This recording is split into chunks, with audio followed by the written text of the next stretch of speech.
We are here with a few of our amazing soul sisters. And we have an informal soul nourishing discussion about something that truly resonates with us. And that is the healing power of sisterhood. Does that resonate with you, ladies? Yes, absolutely, absolutely. And so this is a space of trust, love, and profound healing. And of course, what a better place to talk about healing than by the water, which we are surrounded by in the beautiful island of Nassau, Bahamas. This is where we can unwind. We've been doing a bit of that already. And so unwind and let go and let the conversation flow. That's awesome. So today we're going to dive into what sisterhood means for each of us and how it transformed our lives. And we are also going to ask you, as always, to join the conversation. And if you're new here, if this is the first time you're landing on our channel, be sure to subscribe, like this video, share it, help us to spread the love and the joy of sisterhood. So grab your favorite drinks, ladies. Let's do a quick share before we get started. Grab your favorite drinks and cheers to your sisterhood.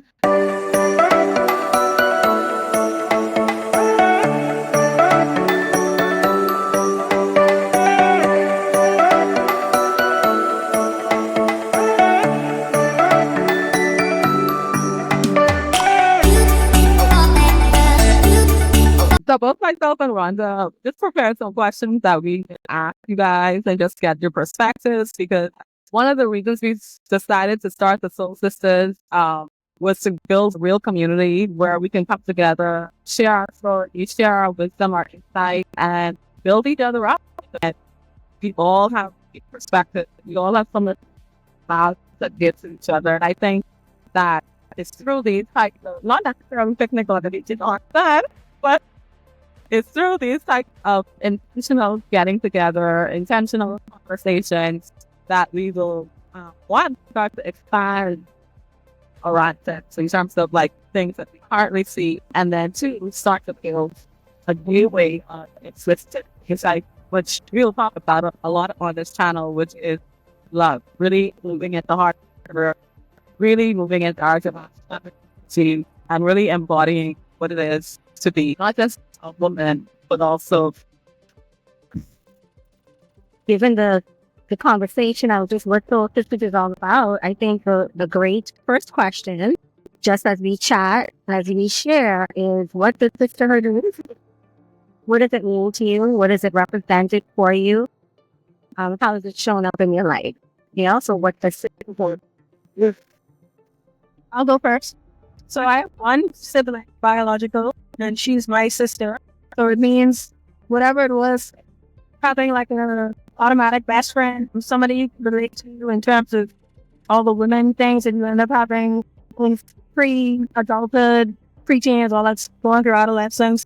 But I think generally, though, the chosen family, sisterhood is something that you can create and cultivate even outside of the biological aspect of it.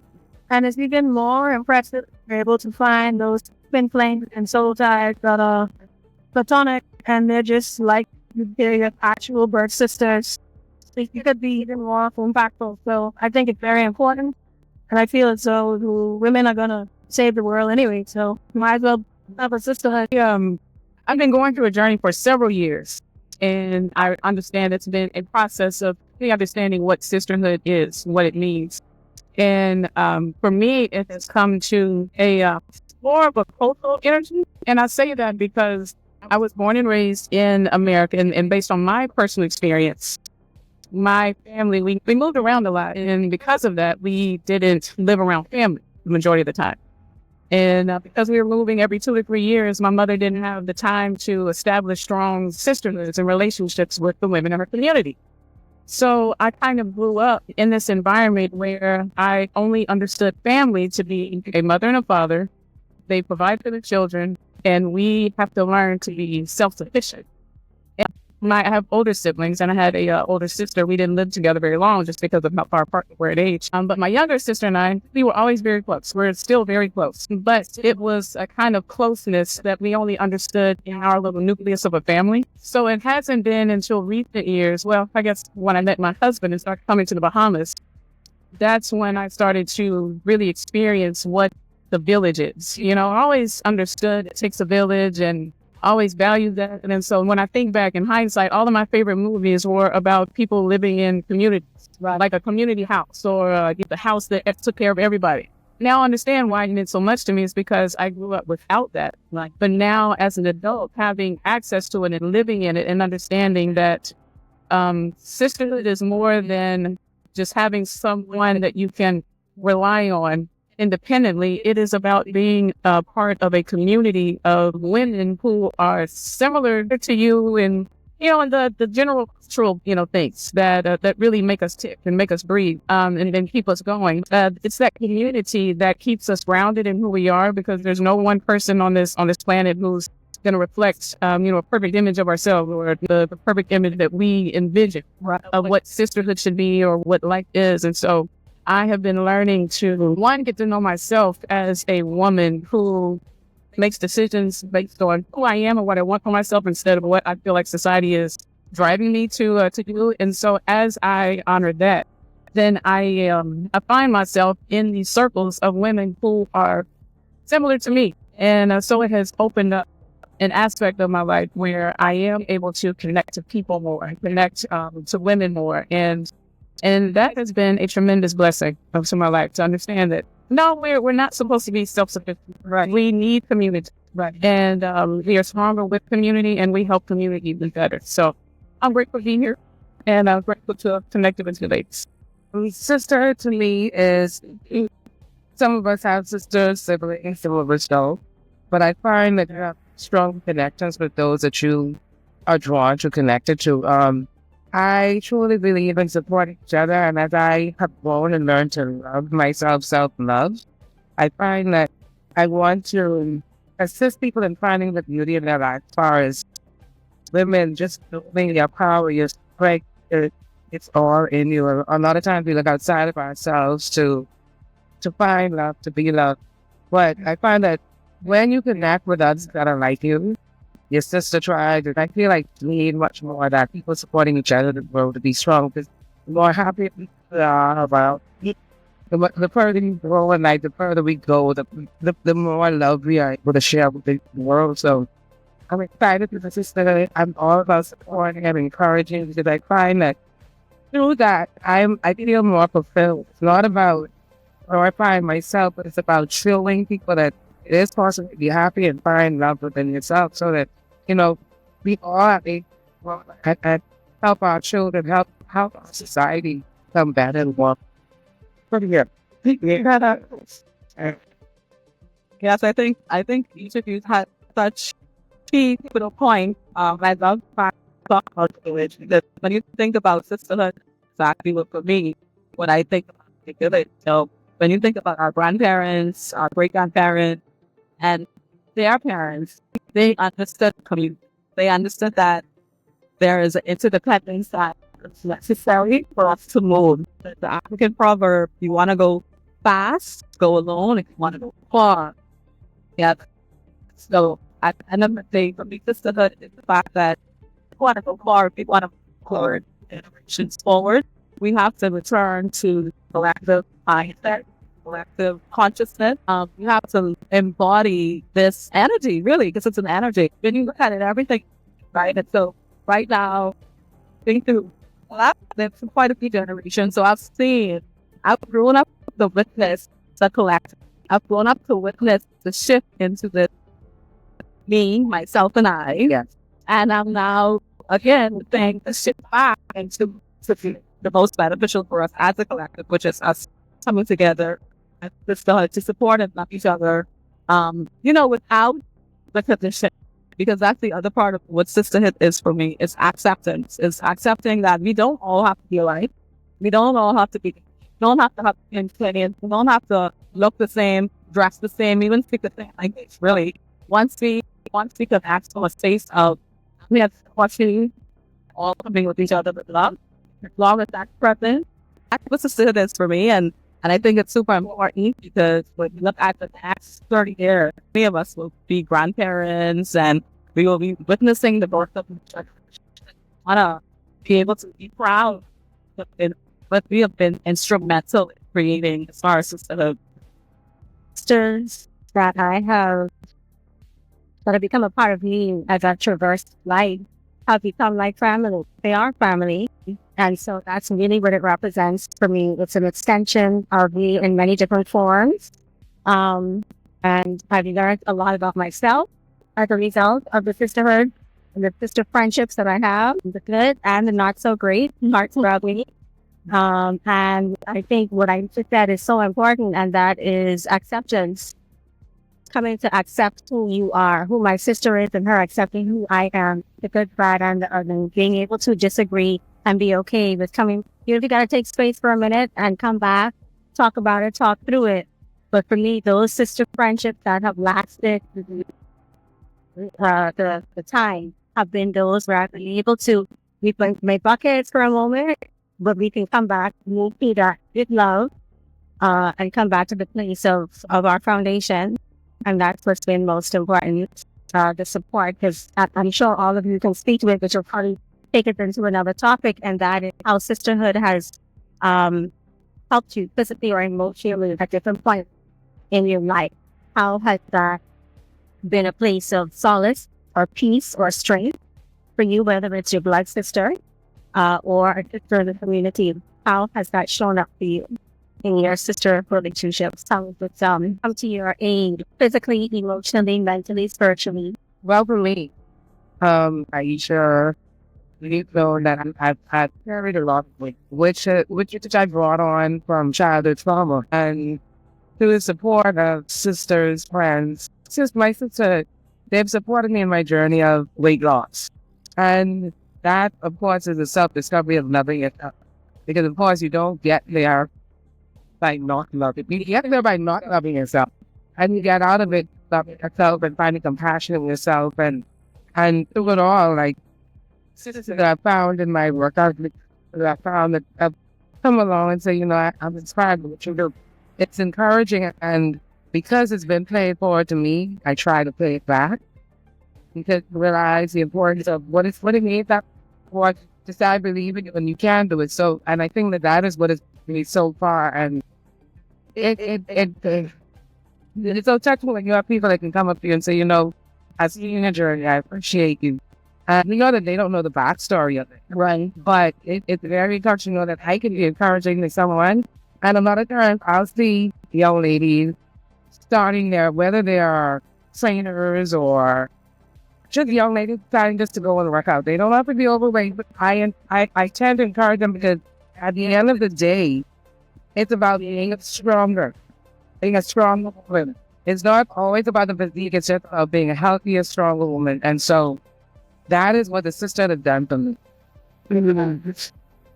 For me, I feel like I've always been somewhat of a confident person, because I'm confident in my ability to be.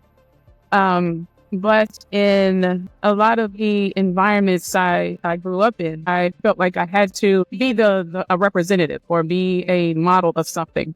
And when you live your life like that and don't consciously think about what you're doing, then one day you grow up and realize, I don't really know who I am. When you wake up this morning and put on anything I wanted to put on, what would it be?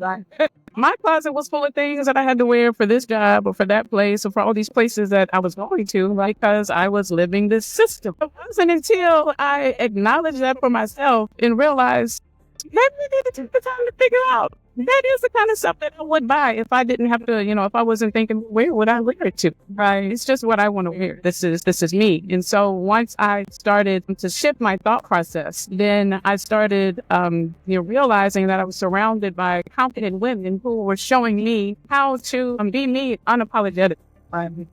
So sisterhood has been a tremendous reflection for me in showing me how to, one, live authentic, find the courage to, one, understand what my authentic self is, and then walk in that authentic self.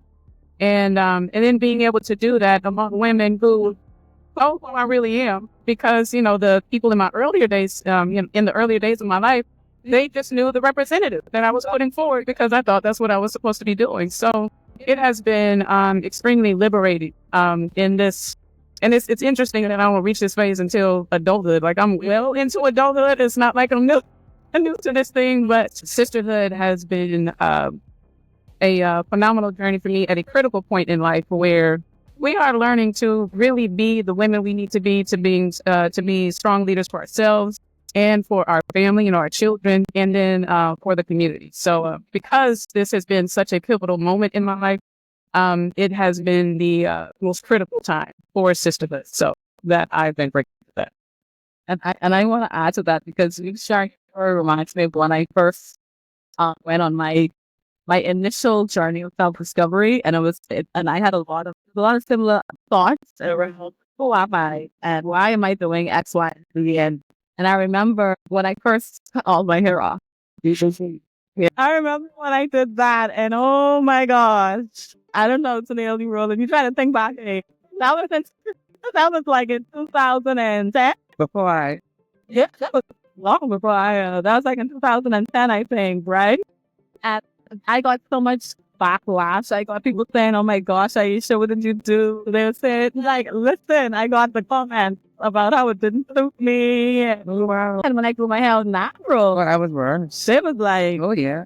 "What's the thing?" That time it was just exploration, right? Because the society will force into showing up in a certain way for acceptance to be able to get a job because some places your natural hair. I remember when I was actually on a job at the time, while they were complaining about my hair, because my hair may be quote unquote acceptable, but there were other people that point similar transition how it could go to natural hair. So it was insane that this was literally in the 2000s, that these type of things were happening, right?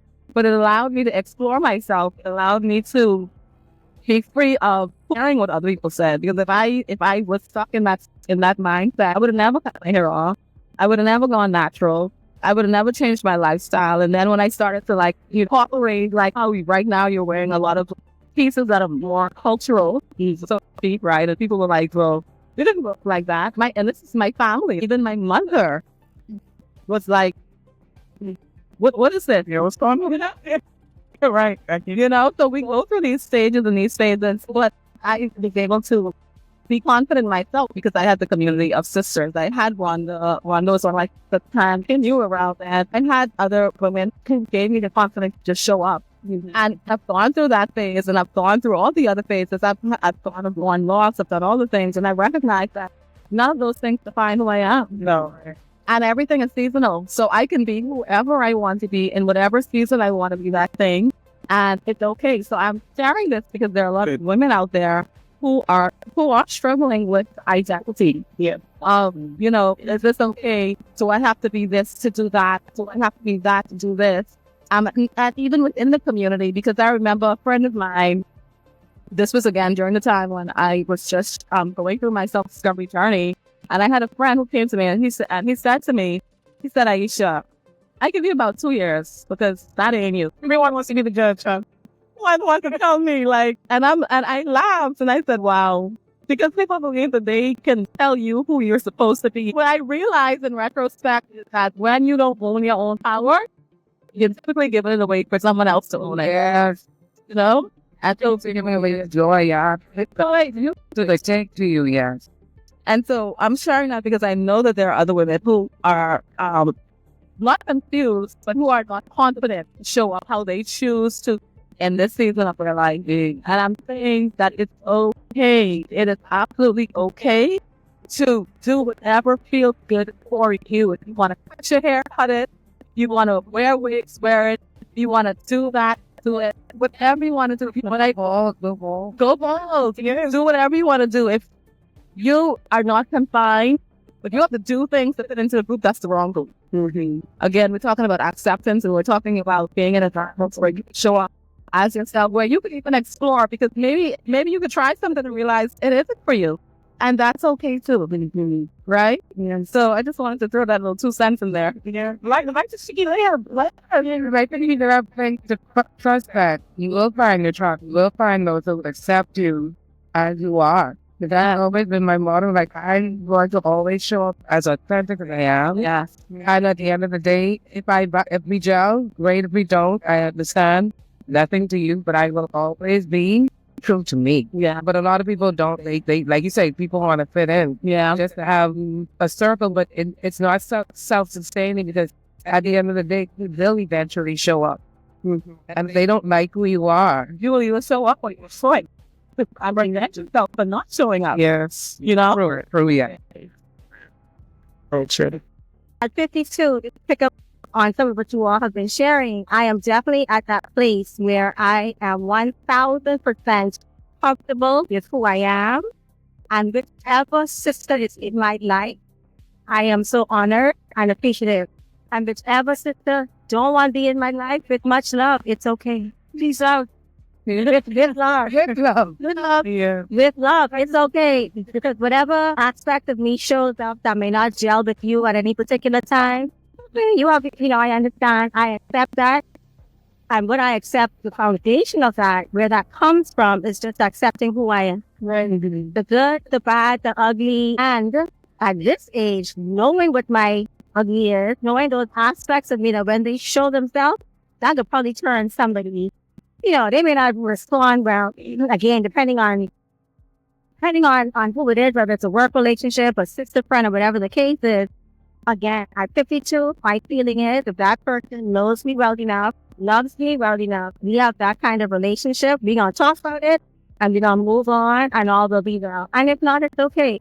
So I am definitely at that place where it's like, whatever sister, whatever loved one, whatever whomever is supposed to be journeying with me, whoever I'm supposed to be journeying with, I am at peace with that. And it's a beautiful feeling of freedom, of lightness, of peace. To the point that Aisha made, when you come to that place where you are ready, and that peace is showing up at wherever you are and in whatever way you feel is authentic, because that's important too, being authentic to who you are. And as sisters, we go through those stages where we do a lot of questioning and a lot of, that's a part of the journey, searching and trying to understand. When you come to that place and you are at peace with it, whatever comes with that, okay? All right, for sure. Well, I want to ask a question. When you constantly nurture your friendship with the foster healing and growth for both of you and that other person, right? Rhonda kind of mentioned it a few seconds ago, but the reality is, with our relationship, very dynamic. And in our first video we recorded, I kind of talked about the fact that sometimes as we're going through life, each of us are going through a personal thing. And so showing up in the public space for each other sometimes requires us to kind of step out of our normal space. Or sometimes it just requires us to maybe apply whatever our needs are. That we all have those nurturing gifts. Some of us know how to talk, we have the words. Some of us know just how to sit in the whole space, and we may not know what to say sometimes, but we know how to be present. But what are some of the ways that you guys nurture those relationships to create a space for us to heal and to be able to show up as the best person? Question.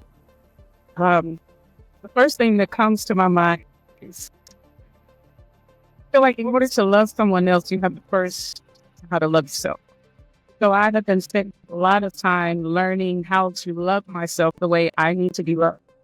And that means learning how to identify the things that I need. And I'm not talking about, the physical things. A lot of people think I'm an extrovert, and that's just because I have big energy. I'm a Leo. So yes, I think you get mad. And I have my hair like that too. Yes. So, okay. All right. That's what it is. Yes, indeed. But yeah, so I do have this big energy, but in my younger years, I was just, outgoing and busy and always doing stuff. And especially, in college, I was the social butterfly. Right. But I didn't realize that, I was overstimulated. Right. I wasn't taking the time in life to sit down and recalibrate. I wasn't, I didn't know anything about meditating. So I wasn't creating quiet space for myself. And, in my adulthood, in my career, I'm working and I'm trying to figure out why am I so stressed and I'm snappy with everybody. And so it wasn't until I really started paying attention that I realized I do need time to decompress. I need to, create this quiet space for myself. And that really jump-started a whole spiritual journey because I realized I hate my career, hate what I'm doing, but I've invested 20 years in this. What are we going to do now? So how am I trying to Titanic? But you've been a nomad all your life, so you should know how to shift. And that's kind of been my energy, but I am a shapeshifter, but I shift into what I think I'm supposed to shift into. Right. So over the last several years, it has been me learning to provide the things that I need for myself so that I can be a better person, a better sister to others. And a big part of that has been understanding that when you do find yourself in these, a lot of people call it the midlife crisis. Like when you reach that point in your life where you realize that's necessarily the direction I want to go, but that's where I'm going. How do I change it? When we hit that pivotal moment in life, it is important that we take heed and take action. And when we do, I feel like it's critically important for us to find a quiet space. And for me, it has been an extended period. I've just been learning yourself. Yes. And because I have been able to give that to myself, it helps me to understand the women around me that, you know what, when I called that person or texted that person and they didn't respond, I shouldn't take it personally because that person is not here to live for me. I don't know what that person is dealing with. And so I have found myself surrounded by women now that they understand, they know my heart. They know what I'm dealing with and they know that, when they need something or when they're dealing with something, we can talk, we can relate on that level. Everything doesn't have to be, all the surface level stuff doesn't have to be in place because when we're working on the beneath the surface stuff, then that's when we are making progress and that's when we're strengthening our relationship. So I know this is going to sound very, not necessarily cliche, but the way I pour into my relationships now is I literally pray. I specifically pray for the person. I pray for our friendship, our relationship, and I pray for each of us to have the understanding that we need for ourselves and the understanding that we need for each other. And so I found that when I do that intentionally, even with relationships where there may be tension, the tension tends to dissolve without us having to have a confrontation. Yeah. So I know, we all pray. But I think when we really take out time to say, you know what, I need this space today and I am carving out this space to really pray and meditate on these relationships that matter to me. So I would say the way I pour into my sisterhood is making sure that I'm doing what I need to do for myself and then making sure that I'm putting my energy behind the support of the individual people that I love and then our collective relationships. Right. With my relationships, I tend to give words about affirmation, encouragement, because I feel like a lot of people, you may see them, but sometimes people need to be reminded of it themselves. So, you're doing a great job. You call someone and say, I appreciate you. Sometimes I'll just send you a message and just say you're doing a wonderful job. You're doing awesome, because those are the things about it. And I guess maybe I'm a person, affirmations my love language, so I tend to share a lot more. Sometimes it's a bit weird because I had to preface the message to one of my girlfriends. I'm like, I want you to know what I'm going to say to you. I not like women, not that there's anything wrong with it, but I'm about to give you a lot of praise, and I don't want you to take it the wrong way. Right. Because I'm sincerely wanting to uplift you because I see what you're doing, and a lot of times people don't say good job. Not that everyone needs it, but sometimes it's nice to know, what, the direction you're moving and you're going to encourage someone and you should be uplifted to continue moving forward, to continue being able to be a beacon to someone else that probably needs to see that light becoming forward. Listen, just to that point, the other day I was on one drive-through window. I think it was Wendy's. And the girl, beautiful girl, you could tell she was having not a good day. So I said to her, I said, how you feeling today? So she said, I said, not good. I said, so she said, not good, and she walked off because I gave her the money. She gone and she closed the window, quick to close the window, my face. Well, then stress her right out. So when she came back and she came to give me the saying, said, man, you're so pretty, man. Why you letting these people stress you? Well, I said, let me see you smile. You know?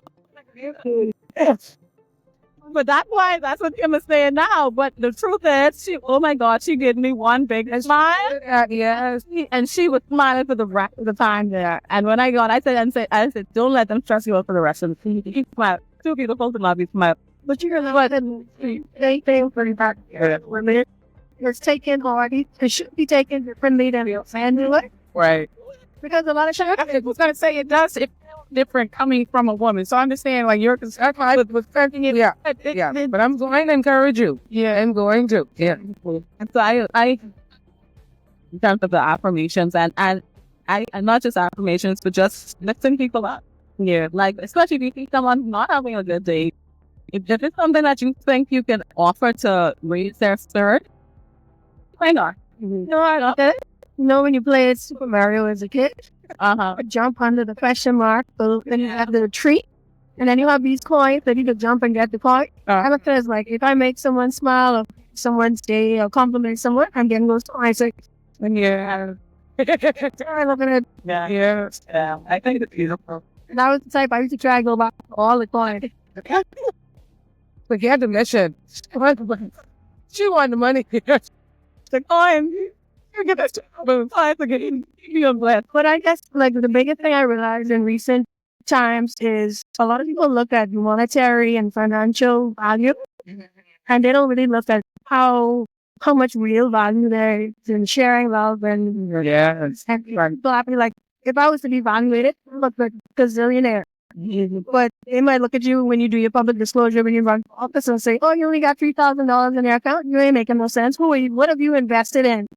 Well, I guess I'll have to show you what I invested in and the children that I taught at school and the children who I performed at for the past 3 years of their ceremonies. And like, if we really start to understand the real value of love, we would feel a lot more puffed up and give ourselves a tap on the back, because that's where we're overflowing, flowing.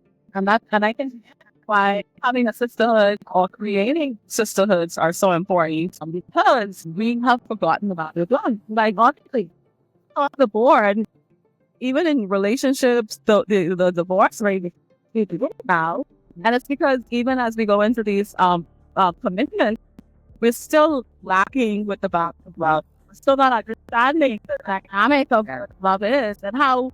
If we are to actually move from that space, a lot of the rest of the things that we are so caught up and hang up about, you know, that makes me think of. I was literally thinking about this the other day of how I realized and thinking through past relationships and observing past sisterhoods that failed. And the common denominator I realized was that I could identify a situation in each one of those relationships where someone was not willing to be honest about what they were dealing with or what they were feeling. And it was that denial that was the root of the argument. And it never went away. It just exploded. And the relationships imploded. In some of those situations, I felt a little bit of guilt for feeling like, you know, in this situation, I just kind of, you know, turned my back on the relationship. But then I stumbled across this post on social media, and there was a gentleman talking about how he came to this difficult epiphany, or it was difficult for him to accept that when you elevate, you tend to experience a little bit more isolation, because as you elevate, you are no longer willing to tolerate certain things, you know, that are bringing you out. So your my perspective on that, because again, I think that the whole isolation is a narrative. Now, complete isolation, no, that is not helpful. I think what happens though, and but you elevate by yourself. You may find some people up there, right? But you will, right? You're not shared more. So I wanted to finish this, because I don't want to leave it unfinished. But that doesn't mean that as you elevate now, and you know your sisterhoods drop. That's not the point. And I think it kind of touches on what you were saying, is that when you are comfortable and confident in yourself, and you are growing, and you are discovering what you need to feed yourself, then there may be some relationships that don't last, you know, because, you know, people may not be interested in doing these things that you're interested in doing now, or, you know, they may be focused on doing the things that you are no longer interested in. And that's okay. That doesn't mean the friendship dies. It just means that you're doing different things. And those are the relationships when you realize, okay, you're moving this way, I'm moving that way, but we still love each other. When we see each other, we still love. It's still sisterhood. That is love. And so, what I was kind of getting at is in our sisterhoods, when we focus on the love and we love ourselves enough to acknowledge what we're dealing with, and we are honest in our conversations with our sisters. Right. And so kind of like that you were saying, what you pour into your relationships is the affirmation. That is phenomenal. It is always needed. And along with that, there is a sense of honesty, because, you are being honest with yourself and you are willing to share your honest opinion with other sisters. And I know that one thing that I do a lot, I try to tame it a little bit because I feel like I have a tendency to overshare. But when I am interacting with my sisters, I am always an open book. And I am always willing to share my story, because I understand that I've been through things that, around me have been through, but nobody's talking about it. So we're all just struggling with the pain ourselves. Or it may just be one person out of the 30. And if I just sense something and just go in and talk to her, then eventually we find ourselves having a conversation that really helps that person get past something in their life. But it's that energy, the energy of loving ourselves enough to share our stories, share our reality, and be authentic about our reality, which I think helps to cause those relationships. I agree. And I think we talked about this in our very first video. Reality is, as we go through different seasons in our life, our sisterhoods or our sister circles will change. There is evolution in that process. And so just to the point that the guy was making in terms of as you evolve, or as you elevate, you find yourself more isolated. I don't necessarily agree with that stance. I feel like as we evolve, we always attracting the people who are going to be where we're at. So there's always going to be someone there for you, because from a universal perspective, we're always by all things at all times.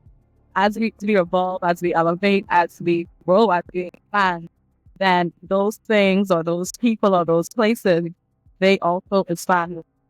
Find ourselves people that are trying to build our lives. So that's my perspective on that.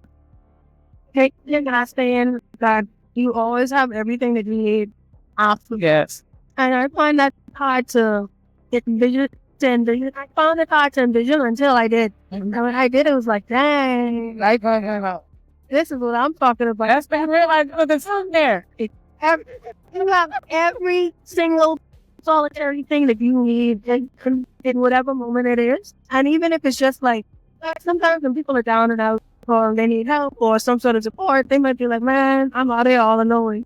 Social media makes it now that you could have 5,000 contacts or WhatsApp. I don't know, 5,000 people. I show up on 5 of them to give you a kind word or lend you something. We have, in the technological era, we have more than we need. Yeah. And the degrees of separation from Obama thoughts is less than it used to be. It used to be 6, it's now probably 2. Yeah. So we really just can't stop. Like, what tangible assets do I really have access to that might not be financial, but resources? And a lot of times, like, people don't think about the sweat equity that mothers and people who are like mothers and nurturers put in the years of the cooking, the cleaning, the bearing the children, the taking care of them. Like when I ran up as an independent candidate, I raised about $25,000 to do it, which was not a lot of money, but I raised hundreds of thousands of dollars of in-kind support. People who walked with me for a year and a half in the neighborhood, people who donated tops, ice from the cruise ships, people who donated self lessons and weekly chess lessons, literally hundreds of thousands of dollars. People coming together and saying, I can help you like this, help you like that. Right. This program, we can do this initiative. Right. And it just kind of blew my mind that how it's possible. So now, I always knew the power of people and networking, but now I realize that all the people I've poured into over the years, unconsciously, I enlisted into this army of love warriors. Yeah. And so when it's time to do big things, demonstrations or do petitions or anything like that for a good cause, I have an army right there to be mobilized. So I think now, like in the sisterhood, we should be intentional about the type of outreach we want to have, the ways we want to give back, and work with the people who are already doing things. You know, don't start a whole new organization to do something that your sister organization is I've already started. It has so many women doing so much work in the community, but it's because it's one arm here, another arm over there, one over there. There's no collective. No, I mean, everybody has their people, like you just said. You have your people who you can mobilize. That's fine. But imagine if your people, and then my people, and then her people, and her people, and her people, if we all had little arrows or going in the two directions, right? So we can reach out, we can connect, we can actually build something that the impact is greater. And even in terms of the transformation, it becomes expedited so much more quickly because now we have human resources. We have people who are moving the movement forward. So we want to, going back to the idea of how much stronger we are when we come together and what really the power of sisterhood is. And you expanded it outside of sisterhood into the power of us as a community. But yeah, I 100% agree. In fact, to say women always get at each other. Yeah. The competition so it was competition over collaboration, and then we flipped it over competition. But I think we're still somewhere in the middle there because I still think there's a lot of healing. That's why we're right now talking about the healing power of people. There's a lot of healing that has to happen with us as women, and we have to shift the way we relate with each other because a lot of it is, how can I say it in a way that yeah, that's the hard part. It's a lot of what we've been taught is very, very much intentional, right? Yeah. It's that it's meant to keep us fighting, meant to keep us not trusting each other, meant to keep us separated, isolated, it's meant to keep us. I know it was someone who recently said, well, her experiences with relationships and friendships has not been a good one. And a lot of us have that experience. A lot of us, I mean, I've been fortunate in the last year because as I am more aware and conscious, I can see and choose and, you know, those types of things. But a lot of us go through a lot of difficult relationships, whether it's with our sisters, with our friends, with our partners, etc. Because the fundamentals of any relationship, which is love and communication, those things we Communication. we suck at those things, right?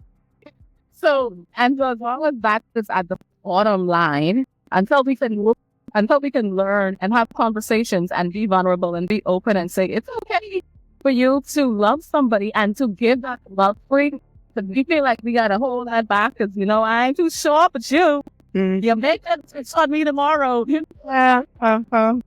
have all the reasons why we should be that way, right? Because we've had those experiences that have shown us, like, you know what? And you were more than willing and loving and open to this person, and you gave this person all your heart, and this is what they did. And I have to experience that. But am I instead going to move a thing? Right there. I hold on to that. Yeah. Is that going to move us forward? No, right. I'm going to let we're comfortable with where we're at. No. Cool. Yeah. So we have to be intentional about letting people know that it's okay. It's 100% okay to be vulnerable and to show that love, pour that love onto your sister. So I'm going to ask you now, what are the two biggest things you have for this movement? What are two? You give me one big thing you want to achieve, Rhonda, and one you want to achieve, Aisha. I only evolve the small sisters, which I don't know if we said it earlier or not, for both myself and Rhonda. We recognize where as women, there are a lot of things stacked against us. The first thing for me was recognizing that I had lost touch with my own energy. Yes. And the big part of that is losing touch with your inner child.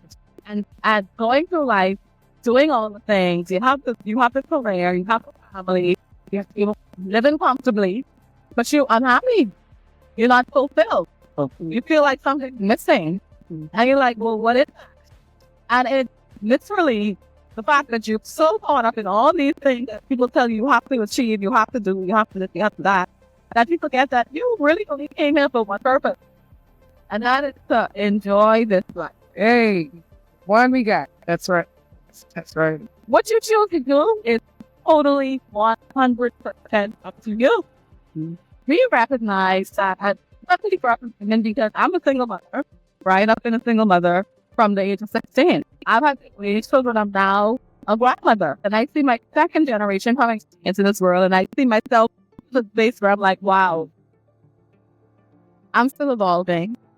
I'm still understanding, and I have daughters, and if I can help them to not have to spend their 20s and their 30s and their 40s figuring out that they don't have to get it on. Do whatever brings you the most joy. Learn to love yourself so that you can trust yourself, right? And so for me, the Soul Sisters is about that. It's just reminding women to come and forget about it. The responsibility is right there when you get back to taking the time for you. Yes. Right? And whether that's on a daily basis, on a weekly basis, on a monthly basis, everything is going to be right there. So, yeah, so bring it back to you. I think we as behaviors were taught to be selfless, so we want everything and everyone else but us. I don't know whether it's behaviors, whether it's black women, just women. I think women, yeah, black women. We're taught to support everybody else and neglect yourself. And I posted something on Facebook where I said the best part that you have is to work on yourself, and the guy, he inboxed me, he's like, it's very narcissistic. I was like, So get me started on that. Gary is narcissistic. She said, okay, and that's okay, because that is your opinion. That is your opinion. But I said, I call that self-love. Yeah. And then loving myself, you know, you're able, you have to take time. Yep, I had to tell my guy, I said, take time for yourself. I said, if it's only 10 minutes a day, intentionally say, I'm going to take 10 minutes, turn the phone off. I am good at putting my phone in airplane when I have no issues with putting it in airplane when I get see off when I get back. It's okay. That's right. This might sound more, but I have to be there sometimes to cause myself to do things. So again, with certain headspace. And then I realized that when one of my loved ones passed away 3 years ago, until you realize that you could die right now, and every single thing that you stressing about or be handled by somebody else. Okay. You ain't gonna never treat yourself or get the kind of life that you want to have. So you're gonna keep thinking, I have to do this, I must do that. And life will pass you. Yeah. Life will pass you, and you did not enjoy any of this life. And I said, God did not put me here to just pay bills and suffer. No. So you're going to take some time to enjoy Him and enjoy His life. And if you choose to not appreciate, take it down and sit down and take down and drink a cup of coffee and just look up at the sky, that's what you make. But I will enjoy the life. You know, and so just to jump off of that, everything that you guys are saying, and just to expand the 3 things that are helpful, the 3 top things in regard, definitely everything Aisha said, and the other things that is a part of Soul Sisters is one, reconnecting with the joy. Yeah. Talking about that, the feminine. For me personally, you know, and even coming to understand what being in the masculine looks like, and what being in the feminine feels. Yeah. And so reconnecting that is paramount to me, because I have realized definitely in the last year, 2 years, not even realizing that's the language, but I've been in a space of masculine energy for a long time. Couldn't reduce that. For a long time. And so coming out of that and bringing the focus that you all have just said, bringing it to me and nurturing that feminine side so that she can surface and tap into the joy. And then the third thing, so that's the feminine, the joy. The third thing would be there are so many commonalities, so many conversations. That was kind of the genesis for me. There's so many conversations that we have off to the side. And so to bring those conversations to the forefront so that we can talk about it together, because we have so many experiences that we share. I can learn from you. You can learn from me, vice versa. So to be able to do that out in the open, you know what I'm saying, without fear of judgment. I mean, the point is to be free, to talk, to share, to learn, to journey together, to know that no, they're not alone. Me too, like I met too. This is how I did it. Or let me hear your perspective. Yeah. It's so it's to bring the conversations to the floor so we can dialogue together, learn together, critical together, heal together, transform together, and we enjoy. Yes, it's kind of in our permanently more. I've been able to create them unintentionally. Like you said, we're single parents and we've had to hold the mantle. And I think, oh, I am so over this. What the this, and I think, and people are saying, oh, not a conversation on that. Girl, I think my features have changed because I'm just like, I am just going to enjoy this life intentionally. Yeah. And I've watched like so many things that come to fruition because I've just taken a back, step back, and allowed life to do what it does. And Oh my gosh. So powerful what she just said. That releasing and surrender. Yeah. Oh my goodness. that was me literally in 2017. In 2017, that was when I realized, I don't want this path. Where do I go? How do I change it? Well, I was literally, I would come home from work every day, go out in the backyard, and I would just cry until the wind would start blowing. And then eventually I would calm down. Then I could hear the birds, I could hear the crickets. And I'm going to tell you one simple thing.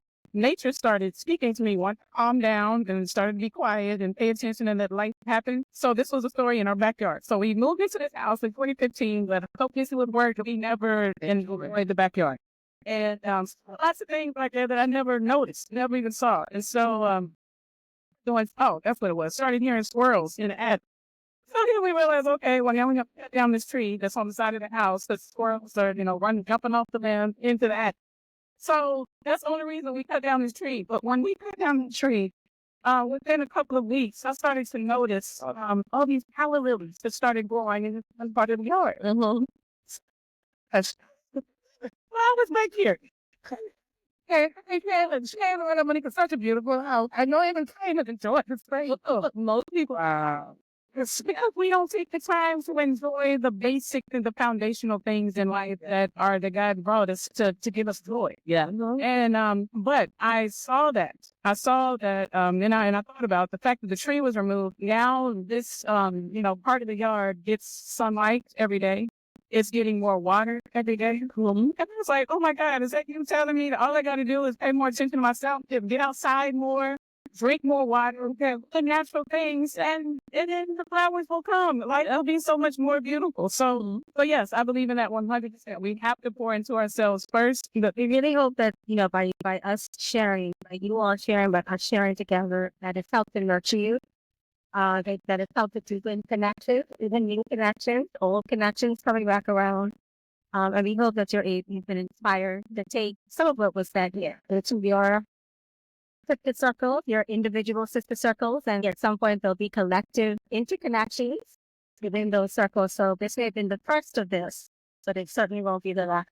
So we appreciate you sharing your voices so openly, so authentically, and we look forward to Thank you. That's cute. Yeah, everything that Rhonda said, we appreciate you guys so much. There was so much that we talked about, but there's so much more. We put here literally for the rest of the day talking. But as we wrap, we just want to encourage you guys to join our sisterhood. We're open to having you be a part of our community. You can find us on YouTube, subscribe to our channel. We're also on Instagram and Facebook, and you can search in the Soul Sistas. That's TheSolSistas. And also you can join our mailing list. So I think that will be linked in this description. And again, you will be able to find it on our social media channels. So first of all, let me just say I'm so grateful for my soul sister here, Rhonda, my soul sister Terneille, my newest soul sister, Sewa, and of course my soul sister Kim. I'm grateful for all of you. And I love all of you. Each of you have a place in my heart. And like we've shared through this conversation, as much as we like to put all of the other things on the table, we said that in one of our videos as well. We love to drop all the things on the table, all the things we're unhappy about, all the things that frustrate us, all the things that, bring out our insecurities. If we can just shift that and start to bring much things that make us happy, as much things that make us smile, as much things that bring us joy, and bring those things to the table, bring all that love to the table, we'll start to feast, different type of feasts, right? We'll start to have different types of conversations. We'll start to have different types of relationships, and we'll start to really build the sisterhood that we envision for not just ourselves, but generations to come. So again, we want to thank you for watching. We want to thank you for tuning in, and see you again on the episode. Sweet peace and love.